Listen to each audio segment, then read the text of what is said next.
vamos a dar comienzo, si les parece, en honor al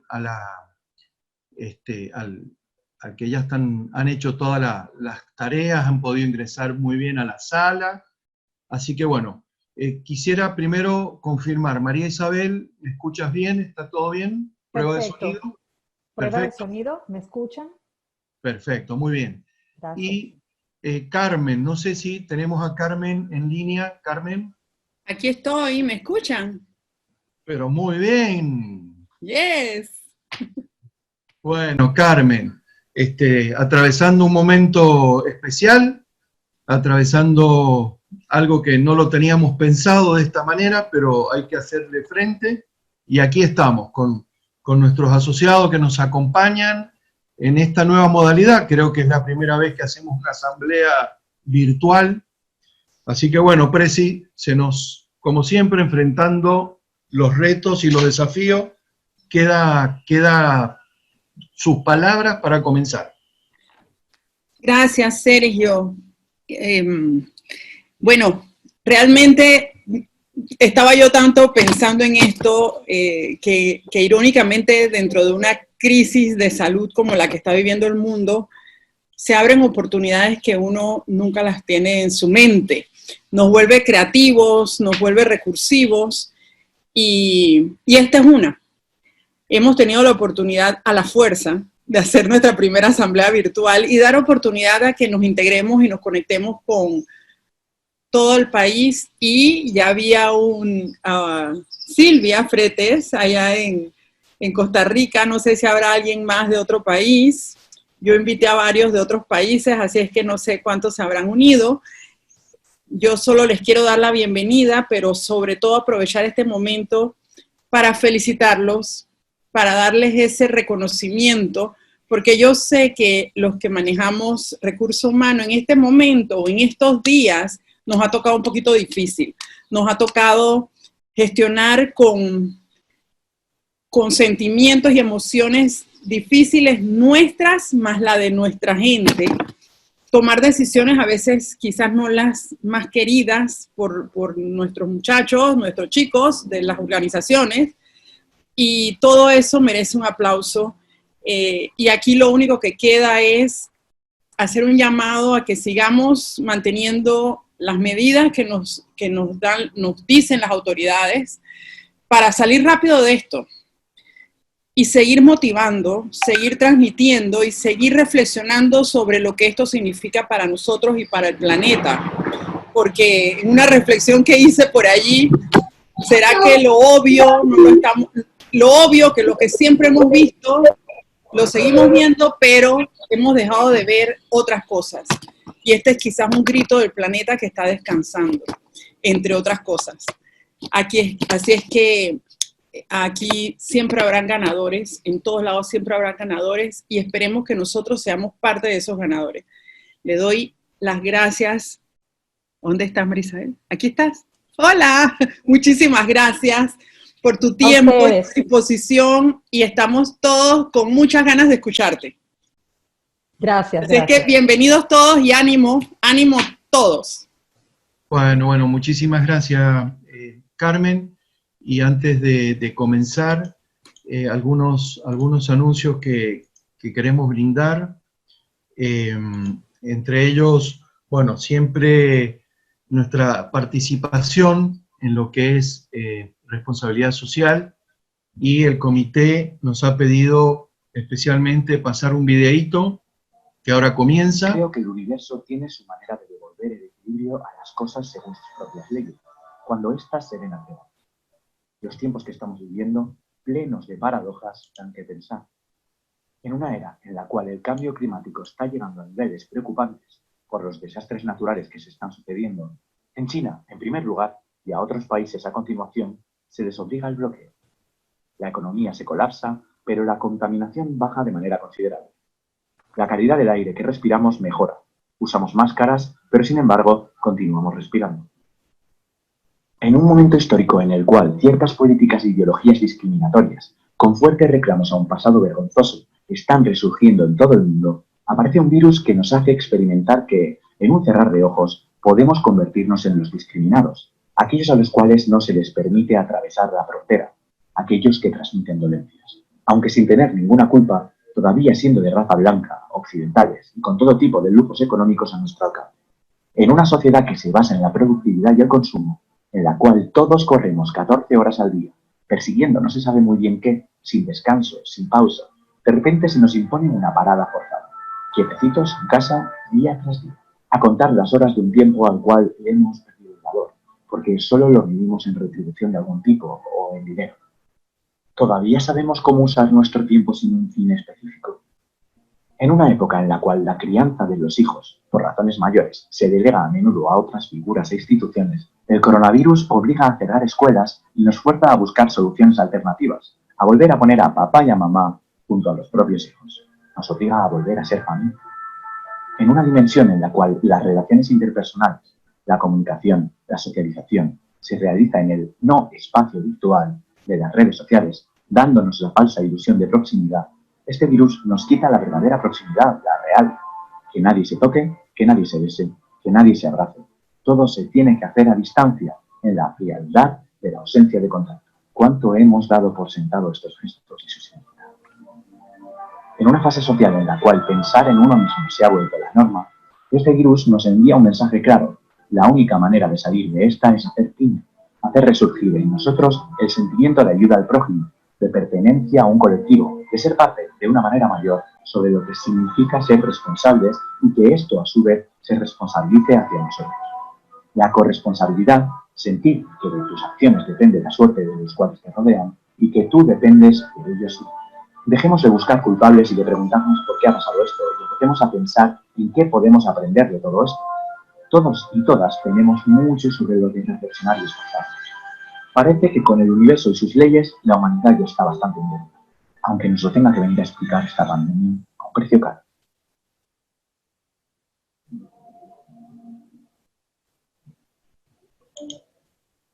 Bueno, muchísimas gracias por escuchar y ver el video. Y ya le vamos a dar el paso a María Isabel.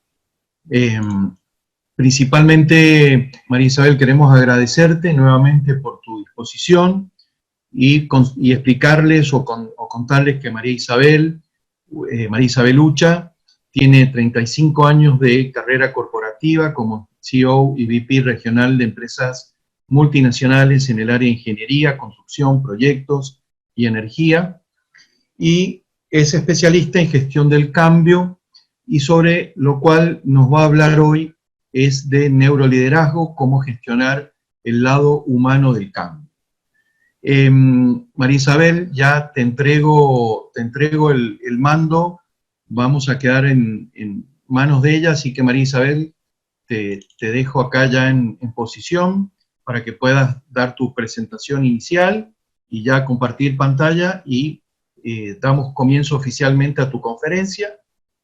Voy a dejar todos los micrófonos en mute para poder escuchar y ver a la presentación de María Isabel, y les pido por favor que utilicemos el chat para las preguntas, para cualquier tipo de inquietud que tengan. Así que bueno, damos comienzo. Nuevamente muchísimas gracias María Isabel, y bueno, adelante por favor. Gracias a ti, Sergio, y a todos, colegas y amigos, por estar aquí hoy, por quedarse en su casa, y muchas gracias a ANRE por esta maravillosa oportunidad de permitirme hablar de uno de los temas que me apasionan, el cambio, la gestión del cambio. Cuando nosotros acordamos que este sería el tema de conversación, yo dije, bueno, preparé mi presentación y luego ocurrió todo esto que nos ocurrió hace las 3 últimas semanas, que nos cambió la manera en que vivimos, la manera en que nos relacionamos, cómo trabajamos, y nos cambió hasta nuestro sistema de valores. Entonces yo dije, bueno, no tengo que hacerle ninguna modificación a mi presentación, porque resume exactamente cómo el ser humano está configurado para reaccionar ante el cambio. Y eso es lo que yo quisiera dejarles hoy.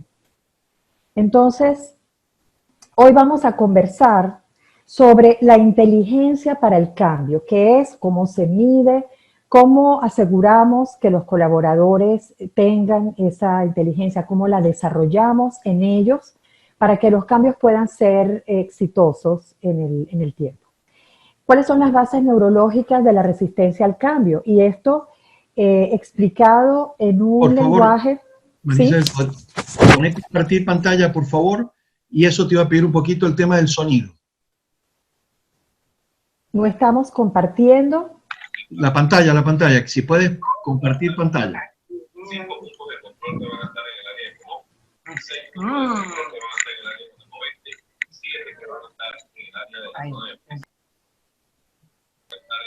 Salud, guau, guau.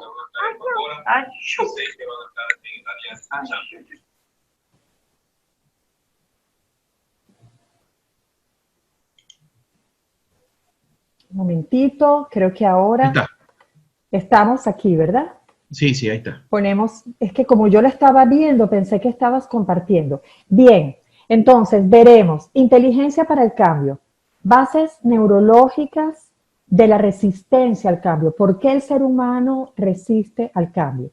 Y al final, dos herramientas, vamos a familiarizarlos con estas dos herramientas para ayudar a los líderes y a los gestores del talento a identificar la manera en que el ser humano resiste al cambio.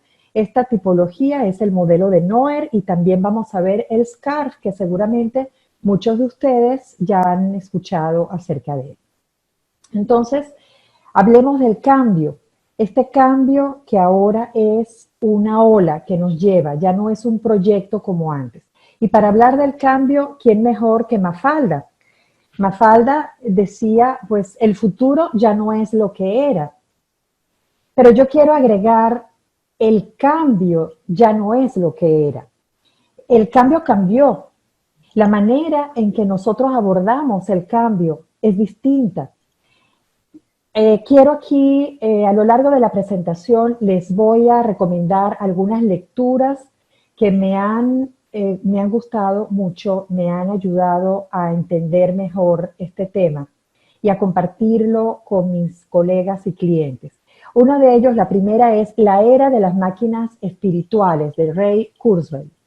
Ray Kurzweil es un futurólogo y ya en el año 95, 96, cuando escribió este libro, ya nos hablaba de cómo la inteligencia artificial iba a impactar las empresas, cómo íbamos a tener una internet inalámbrica, que en ese momento nos hablaba de eso, cómo vamos a tener fibras textiles que van a ser nuestra red de internet. Y así como eso, cientos de predicciones que se han ido cumpliendo a lo largo del tiempo. Lo que no imaginó Kurzweil es que un virus, algo tan microscópico como eso, nos iba a cambiar la vida del planeta en esta manera. El cambio solía ser un hito en el pasado. Recuerden cuando nosotros utilizábamos aquella metodología de Kotter de los 8 pasos, me imagino que todos estuvieron familiarizados con ella. El cambio era un proyecto que comenzaba, transcurría y terminaba. Y ese fue el proceso de cambio. Era planificado, era ejecutado. Pero ahora el cambio es una constante. El cambio ahora es nuestro trabajo real.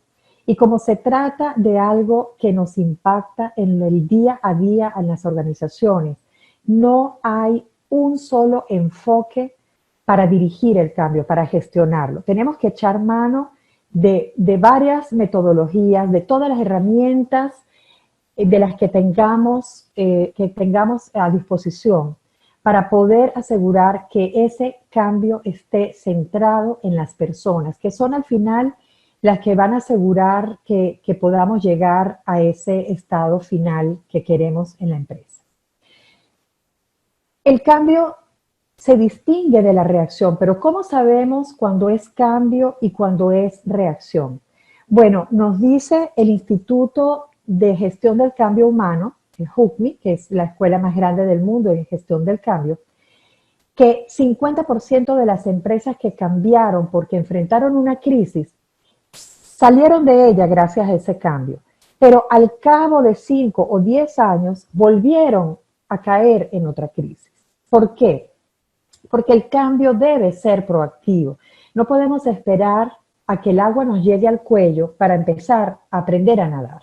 Y es un poco lo que nos ha pasado en esta crisis del coronavirus.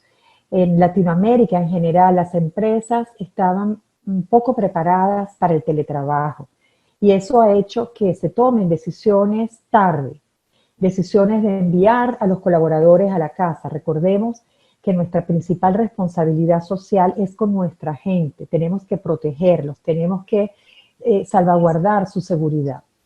Y no esperar a que nos llegue un decreto o que nos llegue un caso en la empresa, un caso confirmado, para empezar a preguntar cómo es el ancho de banda en tu casa, tienes este software, vamos a dar un tutorial corriendo, porque entonces no lo hemos hecho de manera proactiva, no hemos podido planificar y se produce un estrés adicional. Ustedes como gestores de personas saben que el cambio siempre es doloroso y nos toca a nosotros, yo digo nosotros los líderes, nos toca a los gestores del talento el usar estas herramientas para mitigar ese dolor, ese impacto y encontrar un propósito que haga que el cambio tenga sentido para los colaboradores. Y aquí traigo a nuestro querido Jack Welch, que nos dejó hace un par de semanas, el ejecutivo más exitoso del siglo XX, según muchos autores, y él decía, cambia antes de que tengas que hacerlo. Eso es muy importante tenerlo presente.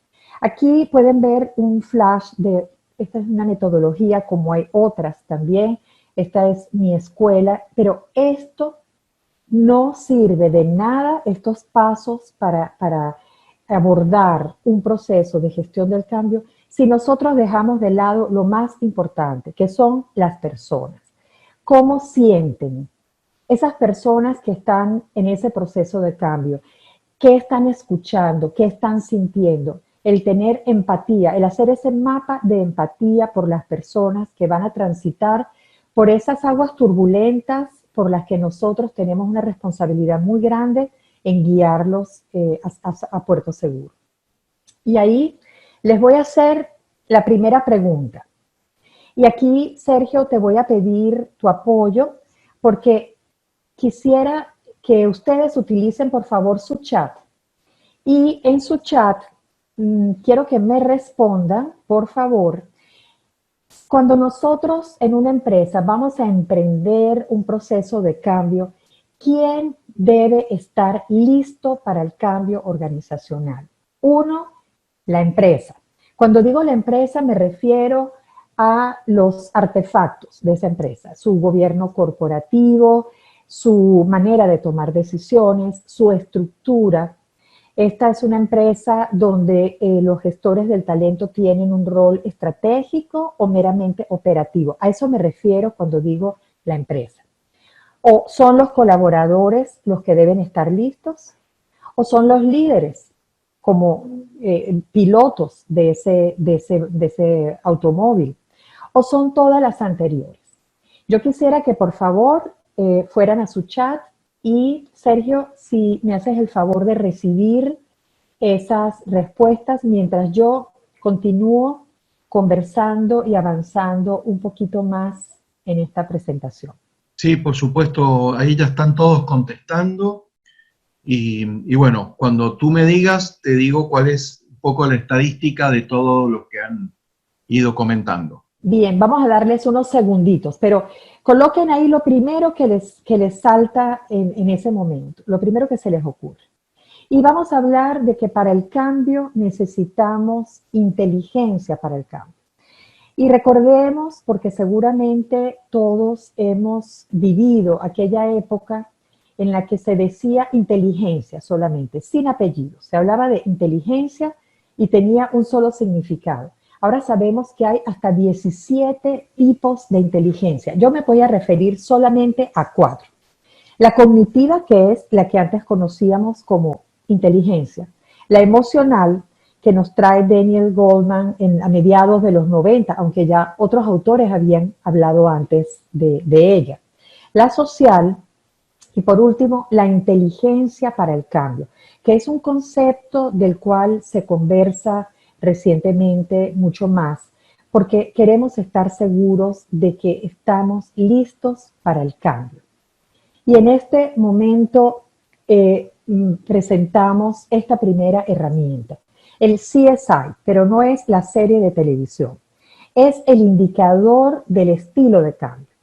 Y este test que le aplicamos a los colaboradores en un proceso, una empresa que está atravesando un proceso de cambio, los agrupa en 3 grandes categorías. Fíjense que ahí les he traído personalidades súper reconocidas, contemporáneos, que cada uno de ellos ocupa una de estas categorías. Tenemos el grupo de los conservadores. El conservador es el que ante un proceso de cambio empieza a estudiar, a analizar el riesgo para mitigarlo. Esa es su gran preocupación.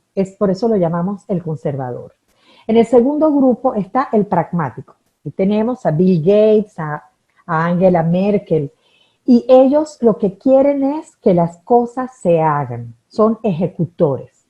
Y en el tercer grupo tenemos, ahí está Steve Jobs, está Zuckerberg, y ahí tenemos al originador. El originador, y ustedes seguramente lo saben reconocer en sus empresas, es el que trae la idea genial, es al que se le ocurre la idea. El originador no se va a ocupar de ejecutar y no se va a preocupar por el riesgo, eso que lo hagan otros. Lo de él es traer la gran idea. Entonces, esos 3 grupos de estilos ante el cambio es lo que nos arroja este test.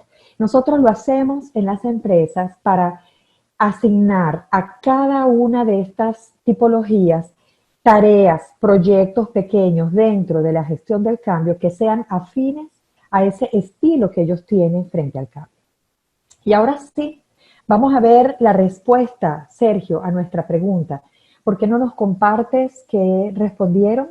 Bueno, la mayoría, pero te diría casi absoluta, María Isabel, era la opción 4, es la de todas o todos los anteriores puntos que habías especificado. Perfecto, excelente. Esa es la respuesta, esa es la respuesta. Todos son importantes. Es importante la empresa y para cada uno de ellos tenemos que hacer un diagnóstico. La empresa puede o no puede no estar lista para ese cambio. Si tiene un gobierno corporativo inmaduro, donde todavía tenemos el esquema clásico de empresa familiar, donde el fundador es el gerente general, es el dueño de las decisiones, y es muy difícil casarlo con un proyecto de cambio, va a ser muy difícil que ese proyecto de cambio prospere, porque todos ustedes seguramente han vivido esos procesos donde si no tenemos comprometida a la alta dirección, sabemos que ese proceso de cambio no va a prosperar. Es importante saber lo que piensan los colaboradores y si están listos para el cambio, porque ellos van a ser la gran masa. Dentro de esos colaboradores vamos a tener game changers, vamos a tener shakers, vamos a tener resistentes, y los resistentes pueden ser abiertos o pueden ser velados. Ese resistente que te está resistiendo al cambio, pero te dice que está con el cambio. Entonces, los colaboradores es muy importante también que estén ya listos para el cambio. El líder es una pieza fundamental en toda esta ecuación, porque los líderes tienen que ser los agentes movilizadores del cambio. Pero ustedes lo saben también, yo lo he vivido en mi carrera profesional y también como consultora. A veces resulta que algunos líderes son los que están resistiendo el cambio. Y ahora vamos a ver por qué ocurre esto. Vamos a hacer un viaje al interior de nuestro cerebro para saber cómo debemos manejar el lado humano del cambio, el lado más importante, sin el cual cualquier metodología resulta ineficaz. Y aquí les voy a traer la segunda lectura, segunda y tercera. Y se trata nada menos que de David Rock. David Rock fue el fundador del Instituto de Neuroliderazgo y él escribió este libro. Yo me imagino que muchos de ustedes ya lo han leído, se llama Tu cerebro en el trabajo. Y esta obra de David Rock sienta las bases para ese Instituto de Neuroliderazgo, donde se aterrizan a las empresas conceptos muy prácticos, muy fáciles de aplicar, que nacen de la neurociencia. Y la neurociencia no es otra cosa que ese resultado de esas investigaciones que se han dado de manera masiva en muchísimas universidades, hospitales y centros de investigación en todo el mundo. Imagínense que hubo una época, yo me imagino que ahora no, porque los estudios sobre virología van a desplazar muchísimas de estas investigaciones. Pero hasta hace unos pocos meses se escribían, se publicaban entre 1.500 a 2.000 papers diarios sobre neurociencia.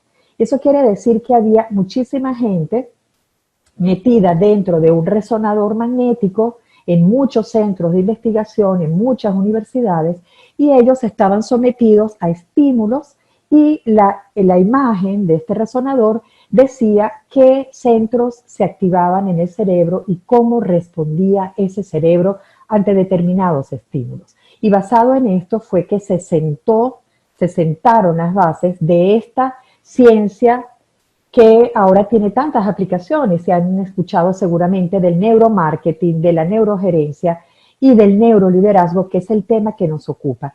Otra lectura que me gustaría recomendarles, Néstor Braidot, lo tienen ahí en la lámina, Sácale partido a tu cerebro. Él es un colombiano, un académico, vive en Estados Unidos hace muchos años, y el libro es de muy fácil lectura y comprensión para los no científicos. Entonces, este nuevo concepto, el neuroliderazgo, nos ha hecho revolucionar el concepto que teníamos de liderazgo. Sabemos que en la revolución industrial, la primera revolución industrial, y hasta mediados del siglo pasado, bueno, ojo, todavía hay empresas que manejan este modelo de liderazgo. Se hablaba del jefe, de ese líder, entre comillas, fuerte, ese líder que estaba movido por control y dejaba muy poca participación a sus equipos.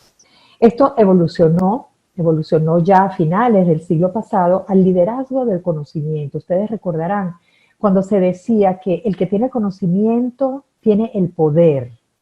Entonces, ahí se trajeron nuevos valores para estos líderes y el coraje, la valentía, era uno de los valores apreciados en este modelo de liderazgo. Ya este líder evolucionado sabía que para lograr buenos resultados en sus equipos tenía que ver la parte humana de ese equipo, tenía que desarrollarlos, tenía que ser generoso y contratar personas personas muy capaces, incluso decían más inteligentes que yo, decían esos líderes. Entonces, ellos marcan esa tendencia que ahora con la entrada del neuroliderazgo es reemplazado por este nuevo concepto mucho más humano del neurolíder. El neurolíder entra en esta era de la imaginación, la era donde estamos en un proceso de cambio constante, donde necesitamos un líder que sea percibido por su equipo como un par. Es un líder vulnerable y es un líder que inspira a la gente, porque al final, recuerden, esta es una de mis definiciones preferidas de liderazgo. El liderazgo es la ciencia de influir, pero no es influir en un equipo para lograr el resultado, no, es que ellos quieran lograr ese resultado. Esa influencia basada en un propósito superior es de lo que habla el neuroliderazgo. Y tiene estos supuestos básicos, son supuestos básicos de la neurociencia. Fíjense que estos supuestos nos cambian completamente la manera en que nosotros veíamos el cerebro antes. La primera es de Lieberman y Eisenberg y nos dice que el cerebro humano no distingue entre una amenaza real y una amenaza ficticia. El dolor ante una amenaza es igual, porque nuestro cerebro, que tiene un lenguaje común con nuestro sistema endocrino, y ese lenguaje es bioquímico, se segregan las mismas hormonas, la adrenalina, el cortisol, sea que la amenaza es real o que sea ficticia. Entonces, la capacidad para tomar decisiones, la capacidad para trabajar de un colaborador se ve muy disminuida cuando nos sentimos amenazados por esa amenaza ficticia, porque recuerden que ya en las empresas no hay tigres que nos van a comer en la era de las cavernas, pero nuestro cerebro, que es un órgano que fue diseñado para mantenernos vivos, esa es su principal función, no va a distinguir entre ese tigre y una mala cara que trajo el jefe hoy a la oficina. Cuando esa respuesta a esa amenaza se da en el ambiente de trabajo, estamos perdiendo la capacidad productiva de ese colaborador. No va a estar concentrado, no va a resolver problemas, no va a tomar decisiones y definitivamente no va a trabajar en equipo con otros. Y el tercer supuesto básico es que es mucho más frecuente, y el radio es de 5 a 1, la respuesta de amenaza frente a una respuesta de recompensa. Lo vamos a ver en detalle en las próximas láminas. ¿Qué nos dice eso? Que frente a una amenaza de esas ficticias, pero que nuestro cerebro percibe con toda la fuerza y toda la intensidad en la oficina, nosotros en un radio de 5 a 1 lo vamos a percibir siempre como algo negativo, como algo que amenaza nuestra supervivencia, nuestra seguridad. Así que vamos un poquito, no se asusten aquí porque esto es muy básico, es la estructura básica de una neurona que, como saben, son las células que componen nuestro cerebro.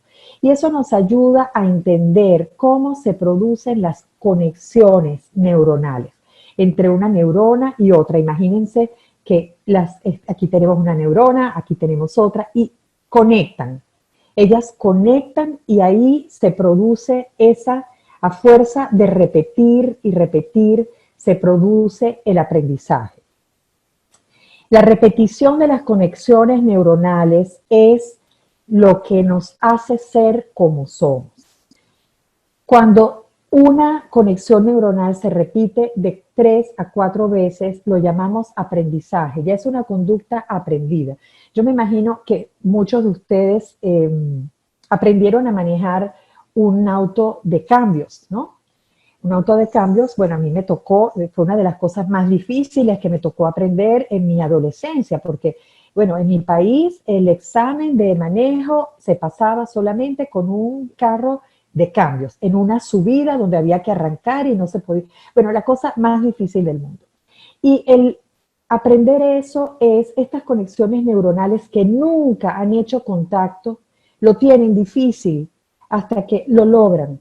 Pero cuando esas repeticiones se siguen dando, fíjense en la imagen, aquí dice vaina de mielina. La mielina es una sustancia que cuando las conexiones se repiten con mucha frecuencia, reviste esa conexión de la misma manera que lo hace el plástico que va por fuera de un conductor eléctrico. Entonces, esa conexión decimos que se queda mielinizada, es una conexión estable, muy difícil de romper.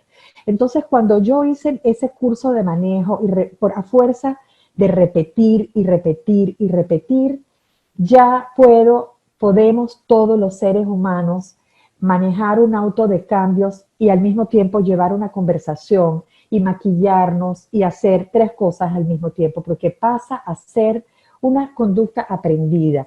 Pero ahí nos vienen también las creencias de largo plazo. Esas creencias que cuando ya esas conexiones neuronales están mielinizadas, son tan difíciles de romper. No es imposible.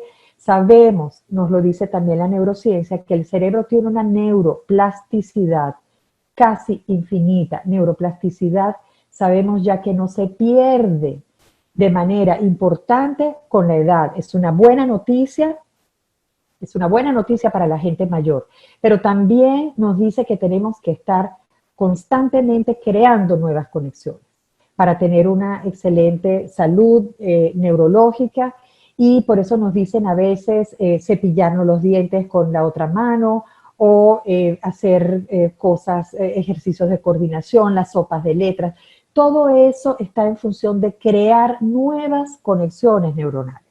Y cuando tenemos creencias limitantes, lo que se produce en nuestro cerebro es exactamente lo mismo.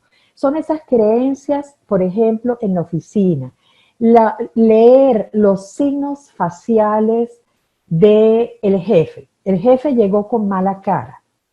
Esa información es recibida por nuestro cerebro y ya tenemos esa conexión mielinizada, una conexión que dice, frente al estímulo de la mala cara del jefe, mi reacción es, aquí viene algo muy malo para mí. Y eso pasa incluso cuando la noticia es buena, cuando el jefe llega y dice, señores, va a haber incremento salarial. Bueno, hay gente tan negativa, que ha tenido tantas repeticiones de esas conexiones neuronales negativas, que entonces se hace un cerebro de este tamaño pensando, ok, ese aumento no viene para mí. Seguramente yo he sido mal evaluado en este periodo. Por eso es que el jefe no quiso hablar conmigo la semana. Entonces se empiezan a construir toda una historia inexistente, basada en una premisa que pudo y debió ser percibida como algo positivo. Entonces, esta mielinización de las conexiones frecuentes, ¿podemos romperla? Sí, hay muchas maneras de hacerlo. Este es un terreno de la psicología conductual y, por supuesto, el coaching también tiene aquí un rol importante a través de tareas donde se creen nuevos hábitos de conducta que a fuerza de ser repetidos y repetidos logren desconectar ese mal cableado y convertirlo en una creencia potenciadora, una creencia que nos haga ver el cambio como algo positivo, como una oportunidad de desarrollo y de crecimiento. Fíjense este statement que ven ya en pantalla. Lo que piensas modifica tu cerebro. Y esta es la gran ruptura del paradigma de la neurociencia. Antes se sabía que lo que pasaba en el cerebro, imagínense un accidente donde una parte del cerebro pierda su irrigación sanguínea, su oxígeno. Bueno, lo que pasa en el cerebro cambia nuestro comportamiento. Pero ahora la neurociencia nos demuestra algo que muchos sabios de la antigüedad intuían, y es que la manera en que pensamos también transforma morfológicamente nuestro cerebro. Y es algo muy importante, algo que tiene impacto no solamente para la gestión del cambio ni para el liderazgo, sino para nuestra vida diaria. Y aquí les recomiendo a Joe Dispenza. Es uno de mis autores favoritos, lo sigo en las redes sociales. Él tiene estos dos textos, ¿no? Estos dos libros. Me gusta mucho Deja de ser tú, y Deja de ser tú tiene que ver todo con esto. Cómo desconectamos esos malos cableados y los transformamos en comportamientos que nos hagan ser más felices dentro y fuera del área de trabajo. Y desarrolla su cerebro es potenciar nuestra mente basado en estos ejercicios constantes que nos conviertan, además, podemos convertirnos en seres optimistas si queremos serlo. Pero cuando una persona ha sido pesimista toda la vida y ha visto siempre el vaso medio vacío, esa conexión neuronal, esas creencias limitantes están muy arraigadas, están ya revestidas de esa sustancia, esa mielina, que es como un pegamento. Y cuesta mucho más, por supuesto, pero no es imposible. Y eso nos lo dice Joe en su libro Desarrolle su cerebro. Ahora, ¿cómo esto se aterriza en las empresas? Nos imaginamos información. Viene información cruda. Y aquí está el cerebro del colaborador. Y esa información puede ser de cualquier tipo, positiva, negativa, neutra, no importa. Sabemos ya que unos lo perciben como recompensa y otros como amenaza. Y que el radio es 5-1. ¿Cuáles son las conductas asociadas a la recompensa? Bueno, la conducta es colaboración. Y yo les pregunto, ¿no es exactamente eso lo que nosotros queremos ganar de nuestros trabajadores? Ganarnos su voluntad para que nos ayuden a que ese cambio sea lo más fácil para la organización, lo menos traumático, lo menos doloroso. Eso es lo que nosotros queremos. En cambio, que frente a esa misma información, 5 colaboradores de cada 6 lo van a ver como una amenaza. Y como nuestro cerebro estaba configurado en la prehistoria, nosotros o atacamos, o nos defendemos, o nos paralizamos. Y exactamente eso ocurre en nuestras empresas. Nosotros reaccionamos con esos 3 tipos de conducta. Unas personas atacan, otras personas se defienden y otras personas quedan totalmente paralizadas.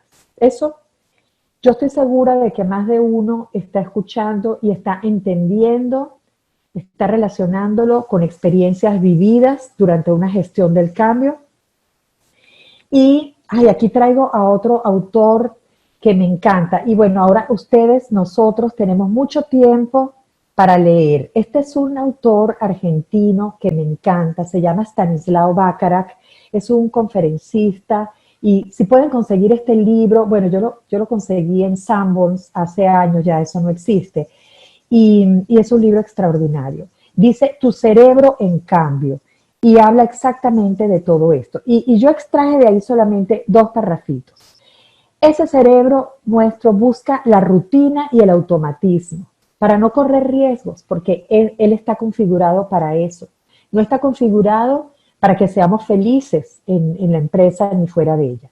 Y ese cerebro nos dice, repitamos todo hoy, que el día de hoy sea idéntico al de ayer. ¿Por qué? Porque llegamos vivos hoy. Si hoy estoy viva fue porque ese cerebro me hizo tomar una serie de decisiones a lo largo del día de ayer que me trajo viva al día de hoy. Entonces mi cerebro dice, ¿para qué cambiar? Y por eso es que el cambio es tan doloroso para las personas dentro de la empresa. Y por eso es que la gestión del cambio es una profesión multidisciplinaria que tiene que abordar el proceso desde múltiples enfoques. Bueno, ahora vamos a pasar a estas 2 herramientas que les voy a mostrar. La primera es el modelo de Noer. Noer es un autor que clasificó a la gente en 4 tipologías. Y estas 4 tipologías están graficadas aquí según la actitud para el cambio. Actitud es el querer cambiar en el eje horizontal. Y poder cambiar, la aptitud para el cambio, la capacidad de aprender su rol en esa nueva organización. Entonces, es el querer versus el poder. Cuando tenemos un colaborador que ni quiere ni puede, él responde, aquí está, el libro es Breaking Free de David Noer.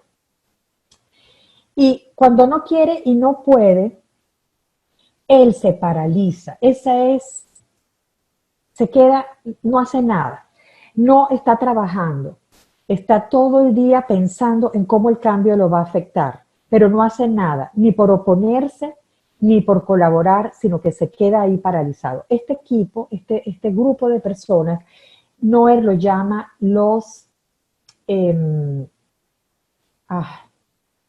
ahora se los digo, son los, ahorita se los digo, cuando recuerdo. Estos que atacan se llaman los atrincherados. El atrincherado ataca, fíjense, el atrincherado no quiere cambiar, pero es ese tipo de colaborador que suele ser un high performer, él logra resultados. Él está muy preocupado porque va a perder estatus o tiene miedo a la incertidumbre o cualquiera de las cosas que vamos a ver en la última lámina. Por alguna razón, él se siente amenazado. Él sabe, él puede cambiar, pero él no quiere hacerlo. Entonces, ¿qué hace él? Él se mete en una trinchera, por eso se llama el atrincherado, y empieza a lanzar granadas contra lo nuevo, contra el sistema nuevo. Si es, por ejemplo, un SAP que se acaba de implantar, él va a hacer sus cosas en SAP, pero él va a tener su antiguo ERP en paralelo y va a quedarse las noches y los fines de semana y cuando haya una pequeña variación, él va a decir, pero mi ERP era mejor, porque nunca debimos cambiar, porque gastamos mucho dinero. Entonces va a estar lanzando granadas contra el cambio. Ya recordé, el que se paraliza se llama el apabullado. Él está ahí escondidito, apabullado, se siente víctima, no se siente agente del cambio, no se siente responsable por lo que está pasando. Luego tenemos los que quieren cambiar pero no pueden, lamentablemente. No pueden, no tienen esas habilidades que requiere esa nueva organización que va a quedar cuando el cambio se haya implantado. Entonces, ¿qué hace? ¿Cómo responde este individuo? Responde con la defensa.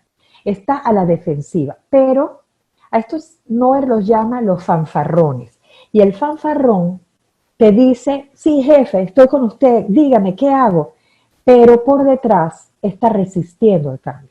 Y la resistencia, cuando no es activa, cuando no se manifiesta, es el peor tipo de resistencia.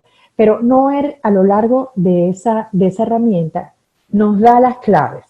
Nos da las claves y nosotros, los consultores, las compartimos con los líderes, para que los líderes sepan en un proceso de cambio cómo identificar quién es quién, cómo ubicarlos a cada uno en su cuadrante, cómo tratarlos a cada uno. Recuerden que el rol principal del líder, y yo cuando digo líder, me refiero también a la mano derecha del líder, ustedes gestores del talento, ustedes que tienen que tener ahí un rol muy estratégico para acompañar al líder, para orientarlo, porque cuando yo estuve sentada en esa posición de CEO, de vicepresidente, tenía que dar un número, yo necesité y afortunadamente lo tuve, esa mano derecha inteligente, estratégica, que por cierto hoy nos acompaña en la audiencia, y esa persona me trajo estas herramientas, me ayudó a entenderlo y me ayudó a transitar este camino.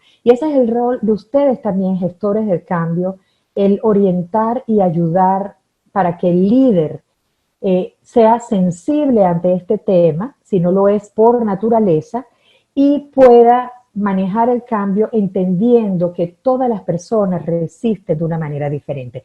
Y en el último cuadrante tenemos al que quiere y puede, es el mejor caso de todos.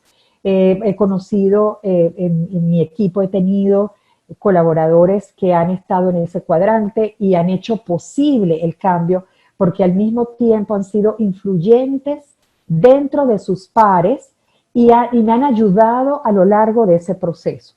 Entonces, Noer nos da esta herramienta. Vamos ahora con el SCARF, y este es nuestro último punto. Y el SCARF es una herramienta ahora muy de moda, todo el mundo está hablando del SCARF. Es la herramienta que nos trae David Rock con el neuroliderazgo. Y su nombre viene de las siglas de estatus, certidumbre, autonomía, relaciones y justicia. Nosotros, ¿cómo funciona esto en la práctica?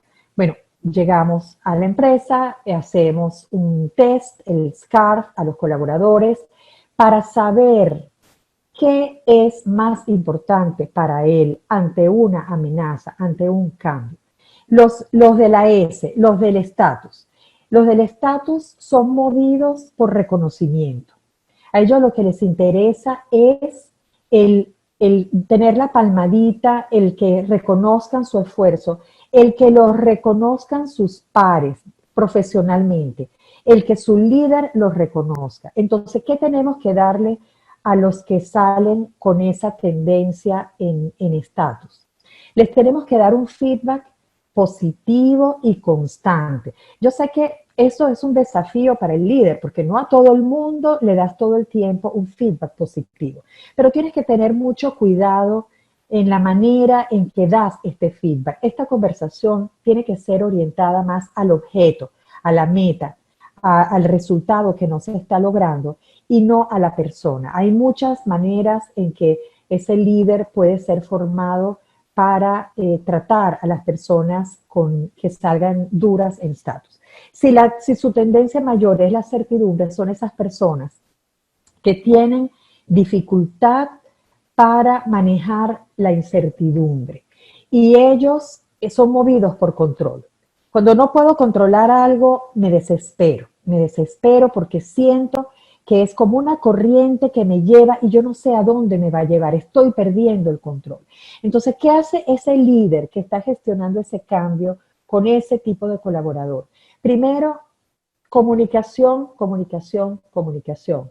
En el pasado se hablaba de sobrecomunicar, era una mala palabra, ahora no. No importa cuánto comuniques, a ese colaborador tienes que llamarlo. ¿Cómo te sientes? ¿Cómo ves el proceso? ¿Qué ves más como un desafío? ¿Cuál es el principal desafío? A ese colaborador le tienes que hacer simple lo complejo. Y eso significa dividir ese proceso de cambio en varias tareas pequeñas para que él sienta que él puede tener el control sobre algo pequeño, porque puede que el proceso de cambio sea tan complejo, tan grande, de tan gran alcance, que él se sienta perdido porque pierde totalmente ese control. Allí, recuerden, cuando comunicamos, comunicar es una vía, una autopista de doble vía, es informar, pero es también y sobre todo escuchar. Y tenemos que practicar la escucha activa, particularmente con la gente que es movida por la certidumbre. Malas noticias, sí, hay que dar malas noticias. Miren, señores, estamos en este momento, el mundo está viviendo una crisis sin precedentes desde el año 2008. Cuando nosotros salgamos de esta cuarentena, cuando la hayamos superado, muchas empresas van a tener que hacer ajustes, van a tener que reestructurarse. Y la manera en que los líderes lo comuniquen es el todo. La manera en que se gestione ese cambio hace la diferencia total entre el éxito y el fracaso. En ese cambio que van a sufrir las empresas, va a ser un cambio, bueno, muy pocas van a crecer. Entre esta oportunidad son muy pocas las empresas que están creciendo. Casi todas van a tener un downsizing. Va a haber malas noticias y el dar una mala noticia es en sí un arte. Y es un arte en el que nosotros y ustedes gestores de talento y consultores, tenemos que entrenar a los líderes porque dar una mala noticia es en sí uno de los mayores desafíos de un líder. Hay que comunicar con honestidad. A veces las empresas prefieren el silencio y eso es lo peor que hay, porque nuestro cerebro completa esa pieza faltante con información negativa que crea en ese maquinar, ese rumiar interno que tiene nuestro cerebro. Entonces, comunicar. Si no tenemos la información en ese momento, reunamos a nuestro equipo y le decimos, mira, en este momento no está la información, pero el martes que viene nos reunimos. Eso sí, el martes que viene reúnan a su gente y comuniquen lo que tengan que comunicar. ¿Por qué? Porque también la neurociencia nos dice que nuestro cerebro, ante ese anuncio, esa información de diferir la mala noticia, ellos se desconectan del problema y vuelven a enfocarse en la productividad. Y eso es lo que necesitamos, mantenerlos productivos, optimistas, positivos, bueno, hasta que llegue el momento de dar la noticia que haya que dar. Autonomía. Los colaboradores que son movidos por autonomía, bueno, sienten también que necesitan estar en el asiento del piloto. Siempre hay alguna manera y el líder siempre tiene que encontrar cómo darles autonomía sobre una parte pequeña, una parte del proyecto que ellos puedan manejar y eso va a hacer que ellos colaboren con el proceso de cambio. Los que son movidos por relaciones, esa gente que es pura conexión dentro de la oficina. Bueno, señores, somos mamíferos, somos animales de manada. Y la relación es algo muy importante para los colaboradores. Ese colaborador que es movido por relación, tenemos que practicar con él la escucha activa, especialmente. Le dedicamos una atención particular. Practicamos con él el líder coach. Todos nuestros líderes deberían ser líderes coach, pero particularmente para la gente movida por relaciones. Y el tema de la justicia, bueno, el que le da la mayor importancia a este tema, necesita que las reglas sean iguales para todos. Necesita que el líder modele con el ejemplo, walk the talk. O sea, el líder no puede decir una cosa y él hacer otra. Es el líder que va a tener que manejar ese barco en esas aguas turbulentas, tiene que estar equipado con todas estas herramientas para mitigar ese duelo organizacional que se produce siempre en momentos de crisis. Bien, ya para concluir, ¿con qué nos quedamos de esta conversación? Bueno, primero que el cambio siempre está presente y es distinto que la reacción, porque el cambio siempre es proactivo. Malas noticias, la neurociencia nos dice que el cambio es doloroso, pero ese es el desafío de los gestores de talento y de los consultores, el gestionarlo, porque sí, como decía Viktor Frankl, todo el que tiene un porqué encontrará siempre un cómo. Si tenemos ese propósito superior, si nuestro líder nos ha mostrado ese propósito, el dolor va a tener un sentido y ese sentido va a ser más llevadero el proceso de cambio. El cambio es complejo, no hay una sola metodología exitosa y finalmente el buen líder hace uso de las herramientas de la neurociencia para que el cambio sea un proceso exitoso.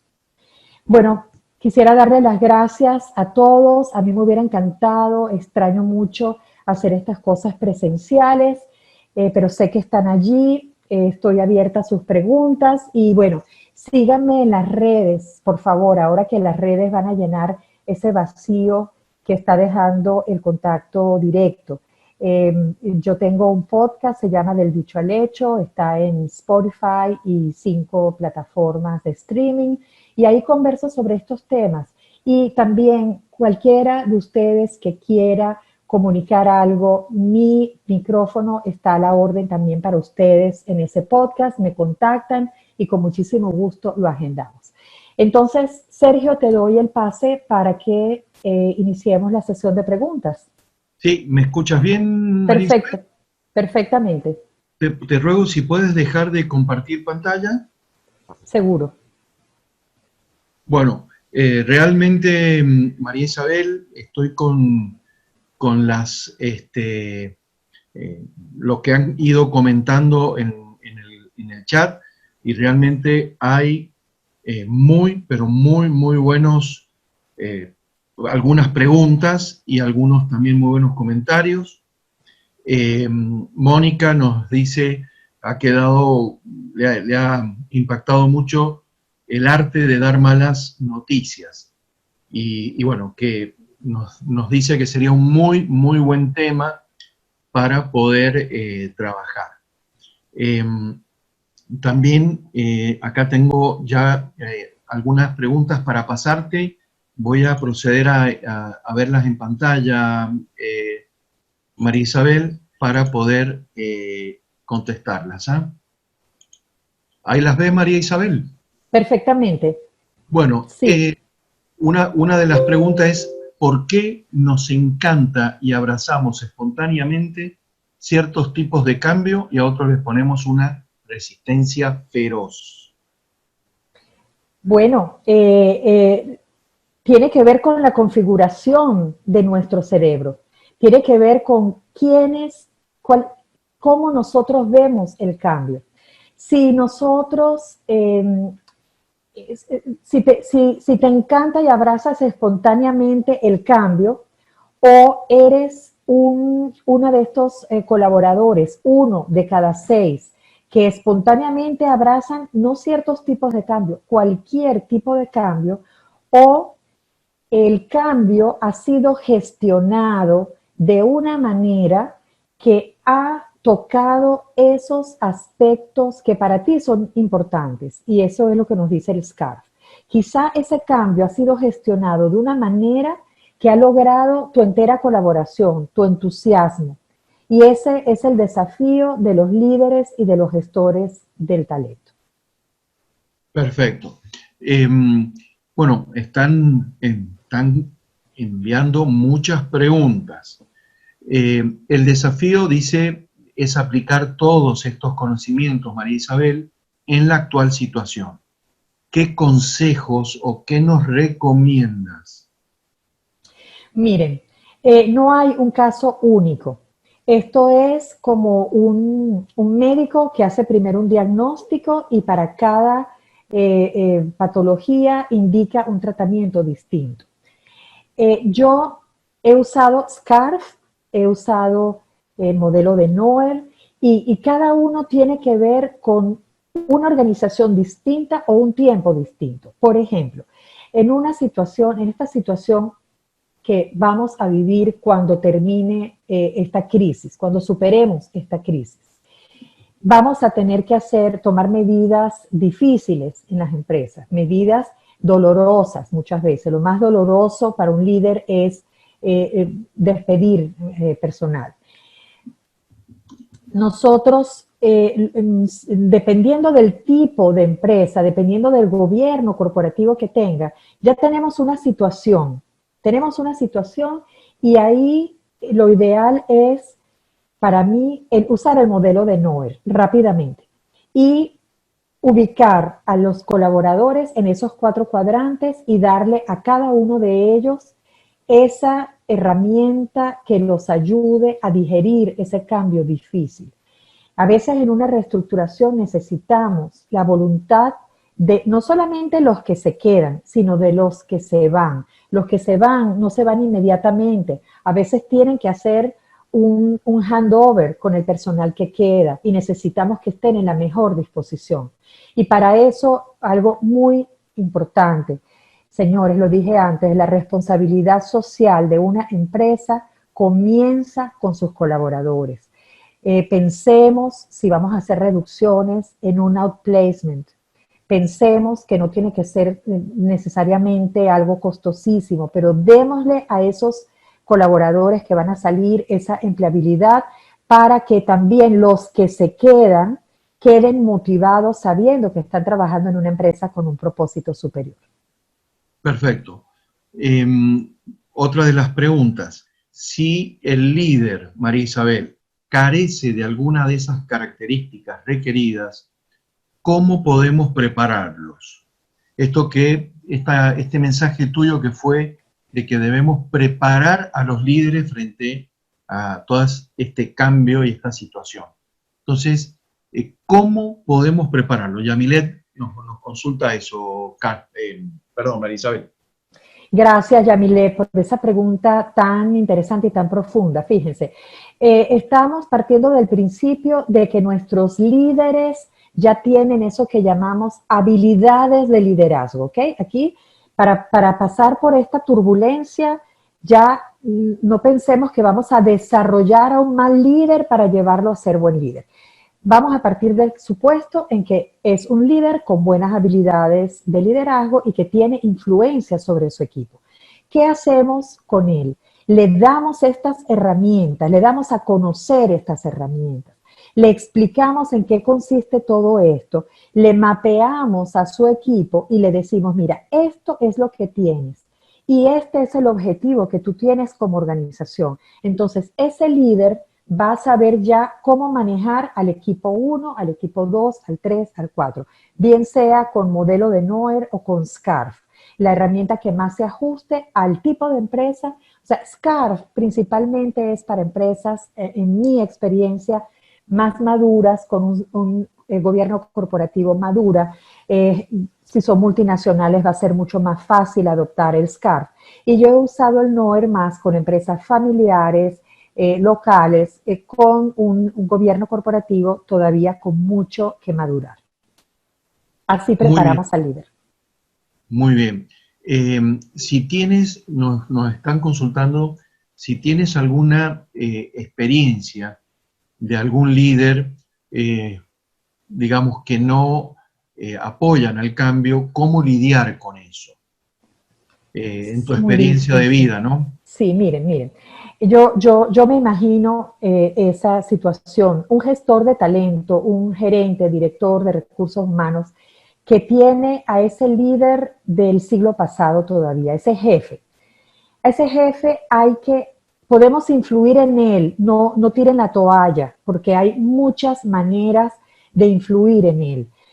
Si a veces necesitamos esa voz externa que venga y le diga al oído esas verdades que ya no nos escucha dentro de la organización, son recursos que yo he utilizado. He tenido directores, alta gerencia, que no han estado alineados con un proceso de cambio necesario, con una evolución en la empresa. Y he tenido el coaching es una excelente herramienta, el mentoring es una excelente herramienta, estos talleres de sensibilización, donde ellos están callados allí, pero están escuchando grandes verdades. Y fíjense algo muy importante, el modelo de Noer tiene un efecto, es muy poderoso, tiene un efecto inhibitorio muy grande, porque a veces tú tienes ese líder sentado al lado tuyo y cuando alguien está presentando el modelo de Noer, él se reconoce en una de esas situaciones. A nadie le gusta salir en esa foto, a nadie le gusta ser reconocido como el atrincherado o como el apabullado o como el fanfarrón. Entonces, él al reconocerse en esa foto dice, wow, elevas inmediatamente su nivel de conciencia y él, ojalá, comienza ese proceso de modificación de conducta que ojalá sea reforzado con un coaching o un mentoring. Perfecto. Olga te consulta, María Isabel, si el liderazgo resiliente es parte del neuroliderazgo o si lo ves como comportamientos separados. Olga, un saludo muy especial. Bueno, hablábamos de resiliencia mucho antes de que la neurociencia viniera en nuestro auxilio para esto. La resiliencia es una facultad muy importante, fundamental para el líder, y si el líder no maneja no la maneja, sino sabe cómo ser resiliente e infundir resiliencia en su equipo, tenemos que apoyarlo. Esa es una prioridad siempre que haya un proceso de cambio traumático, un proceso de reducción o de reestructuración. Hay que darle esa herramienta al líder. Sí. Perfecto. Hay menos consulta si se mantiene el colaborador en un mismo estilo de reacción o puede variar su posición frente al cambio. Bueno, miren, yo he aprendido que todo ser humano tiene esa gran prerrogativa, evolucionar. Todos los seres humanos la tenemos. Y si nos tratan con las herramientas adecuadas, podemos cambiar. Es un acto primero de tener conciencia de en qué necesitamos cambiar para poder colaborar en ese cambio y el tener ese apoyo externo que es necesario para que nos ayude a adquirir esas habilidades y poder cambiar. Yo digo que sí. Yo he tenido colegas que dicen, no, eso ya no cambia, eso no puede cambiar. Pero sabemos ya que si se quiere y si se toman todas las herramientas, lo que pasa es que a veces las empresas no tienen los recursos, no tienen el tiempo y el dinero para lograr ese cambio.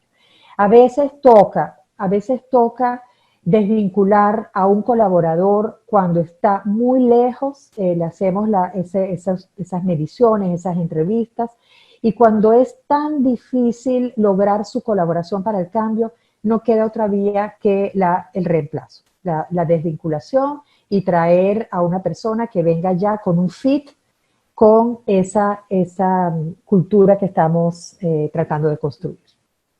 Bueno, otra pregunta, y tiene que ver, creo, mucho con alguna de las anteriores, este tema de mover a las personas al cuadrante de colaboración. ¿Cómo lograr sacarlos de parálisis, ataque, defensa y llevarlos al de colaboración? Y si el SCARF, nos pregunta Jorge, es una herramienta que permite mover a las personas hacia el cuadrante de la colaboración. Fíjense, es básicamente la primera parte de la pregunta, es lo que les acabo de decir. Los seres humanos podemos cambiar, a veces las empresas no tienen el tiempo ni los recursos para esperar a ver ese cambio. En cuanto al SCARF, es una herramienta de diagnóstico y de cómo aprovechar, o sea, cómo mitigar en cada tipo de colaborador ese dolor particular que le da el cambio. A veces es como que el zapato le aprieta en la parte del estatus, o le aprieta en la autonomía.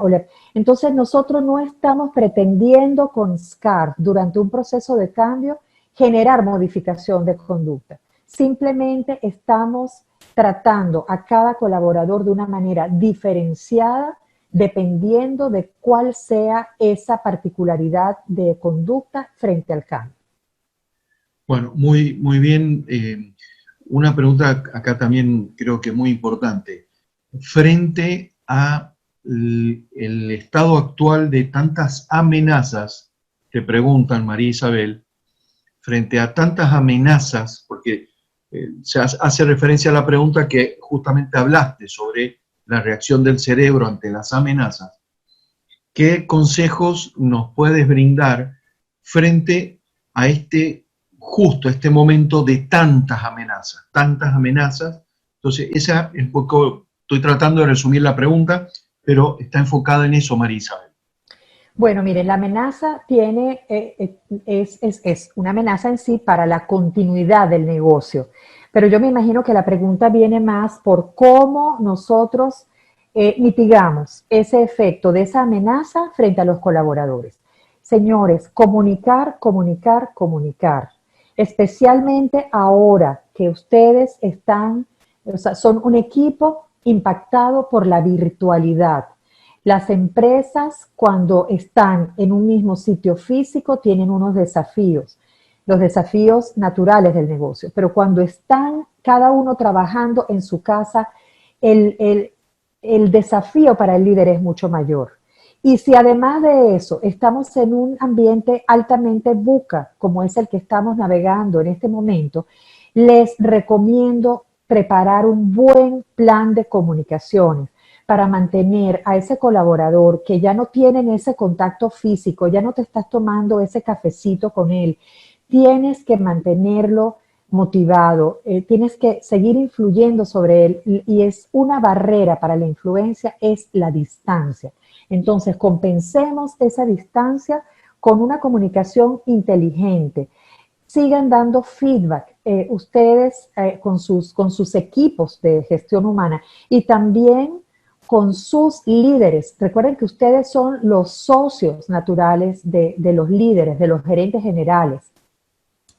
Y oriéntenlos en esa comunicación. Si en sus empresas no hay un departamento, una gerencia de comunicaciones corporativas, llenen ese vacío, porque la comunicación es un tema que impacta principalmente al recurso humano.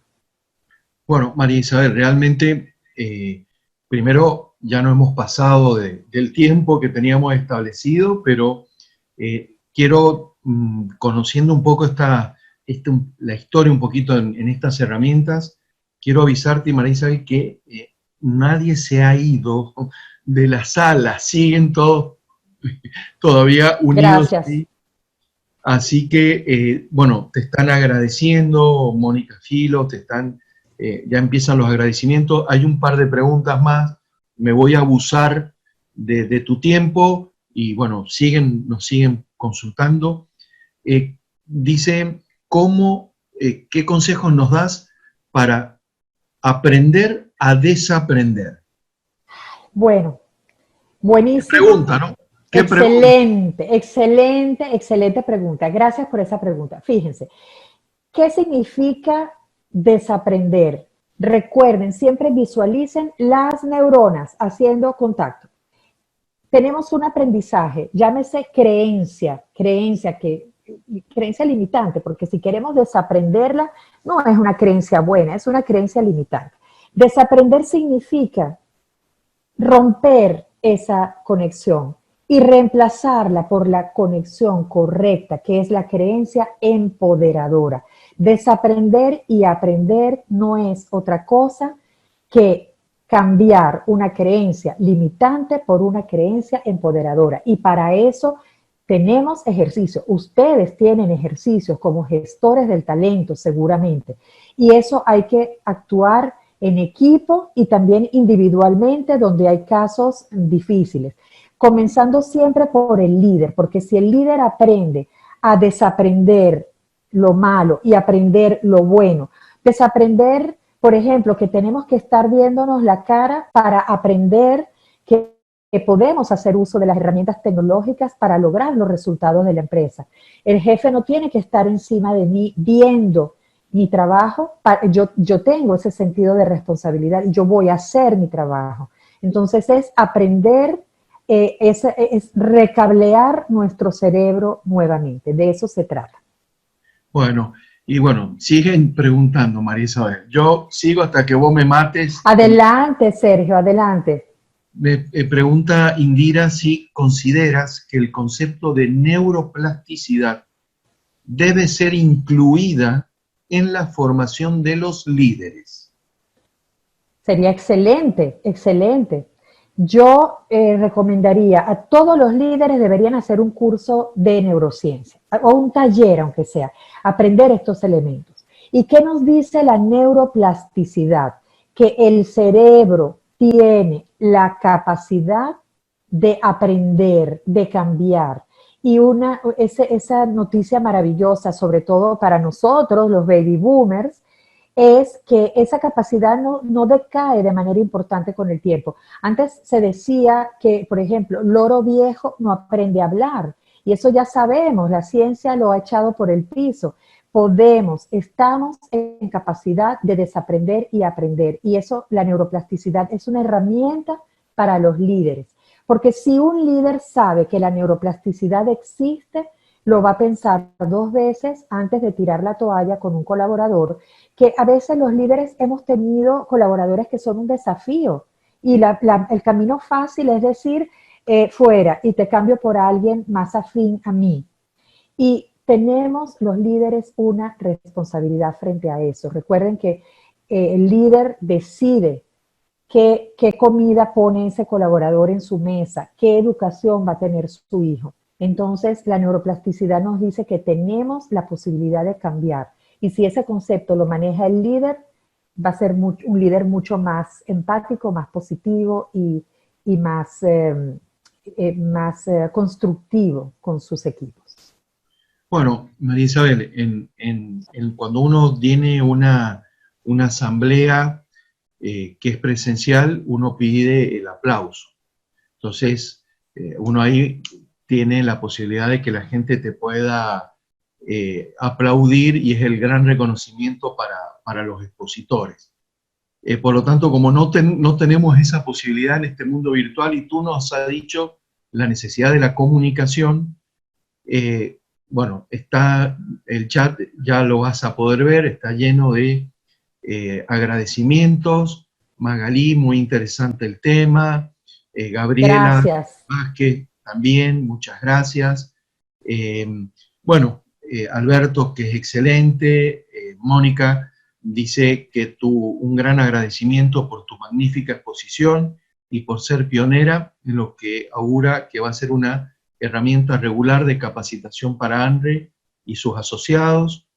Jimena Londoño, ¿cómo estás, Jime? Qué alegría tenerte acá. 100% de acuerdo, Mónica, me encanta este formato.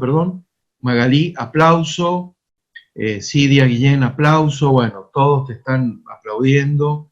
Yo, por las dudas, voy a quitarles...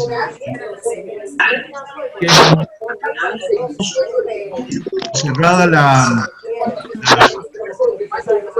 Tienen liberados los micrófonos.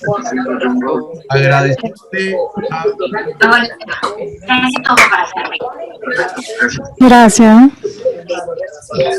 Bueno, María Isabel, muchísimas gracias. Vas a ver el chat. Gracias, aplausos, excelente. Gracias. Bueno, felicitaciones. Gracias, María Isabel. Un aplauso. Gracias a todos. Muchas gracias. Sí, claro, que ya. Saludos, María Isabel, gracias.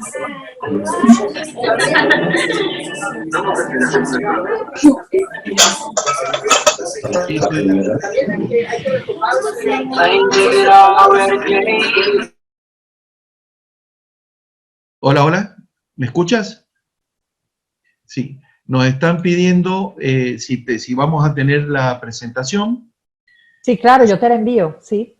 Y queremos avisarle también a todos que además esta sesión ha sido grabada, María Isabel, para poder tener, aquellos que no han podido acceder, poder tener acceso a la exposición. O si la quieren volver a ver, a escuchar o lo que sea, puede ser este tema. Así que felicitaciones nuevamente y les agradezco a todos. Le damos ya el cierre oficial a esta asamblea y bueno, María Isabel, siguen llegando agradecimientos. Espectacular, María Isabel, espectacular. Gracias a ustedes.